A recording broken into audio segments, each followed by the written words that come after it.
নমস্কার বন্ধুরা, আজ আমি আপনাদের নিরামিষ শিম আলুর একটা রেসিপি করে দেখাবো, যে রান্নাটা খুবই সোজা তৈরি করা আর গরম ধোয়া ওঠা ভাতের সাথে খেতে কিন্তু অসাধারণ হয়। দেখুন বন্ধুরা, রান্নার জন্য আমি কিন্তু আগে থাকতে কয়েকটা শিম কেটে নিয়েছি, একটা আলুকে টুকরো করে নিয়েছি, একটা টমেটো কুচি করে নিয়েছি আর কয়েকটা কাঁচা লঙ্কা চিড়ে নিয়েছি।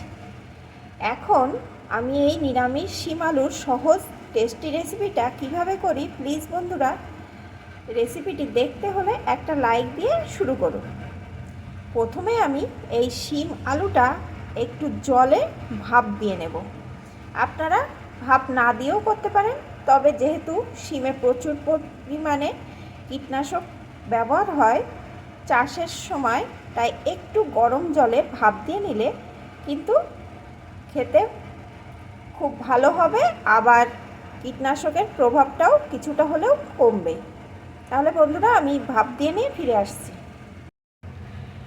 শিম আলুটা আমি ভাপ দিয়ে নিয়ে ফিরে এলাম। বন্ধুরা, শিম আলুটা এমনভাবে ভাপ দিতে হবে যেন সিদ্ধ না হয়ে যায়, জাস্ট 2 মিনিট একটু গরম জলে ফুটিয়ে নিলে চলবে। এখন জল থেকে সেঁকে আলাদা আলাদা পাত্রে তুলে নেব। তাহলে আসুন বন্ধুরা, রান্নাটা শুরু করা যাক। রান্নার জন্য কড়াইয়ে আমি পরিমাণ মতো সর্ষের তেল বসিয়ে দিয়েছি। এই রান্নায় কিন্তু খুব তেল মশলা কমে হয়ে যায় এবং খেতেও ভালো লাগে। এখন তেলটা গরম হয়ে যাওয়ার পর ফোড়নে আমি দিয়ে দেবো একটা শুকনো লঙ্কা, কিছুটা 5 ফোড়ন। এখন ফোড়নটা সুন্দর করে ভেজে নেব। ফোড়নটা সুন্দর করে ভেজে নিয়েছি। এখন আমি আলুগুলোকে দিয়ে দেবো।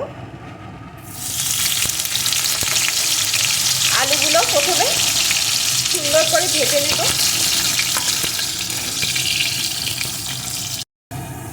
আলুগুলো এখানে সুন্দর করে ভেজে নিয়েছি। এখন শিমগুলোকে এর ভিতরে দিয়ে দেবো।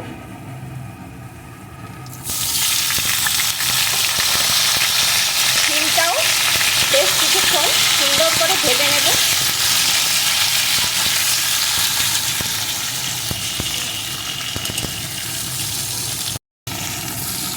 আলুর সাথে শিমটাও আমি সুন্দর করে ভেজে নিয়েছি। এখন এর ভিতরে দিয়ে দেবো আমি একটা টমেটো কুচি, কয়েকটা চেরা কাঁচা লঙ্কা। ঝালের পরিমাণটা আপনারা আপনাদের স্বাদ অনুযায়ী দিয়ে দেবেন। সাথে দিয়ে দেবো পরিমাণ মতো হলুদ গুঁড়ো আর দিয়ে দেবো স্বাদ মতো লবণ। এখন আরও কিছুক্ষণ অল্প আছে আমি এটাকে কষিয়ে নেব। অল্প আছে এইভাবে নাড়িয়ে নাড়িয়ে কষিয়ে নেব। যেহেতু তেমন কোনো মশলা এই রান্নায় ব্যবহার হয় না, তাই এই কষানোটা যেন সুন্দরভাবে হয়, তাহলেই কিন্তু এর টেস্টটা ভালো হবে।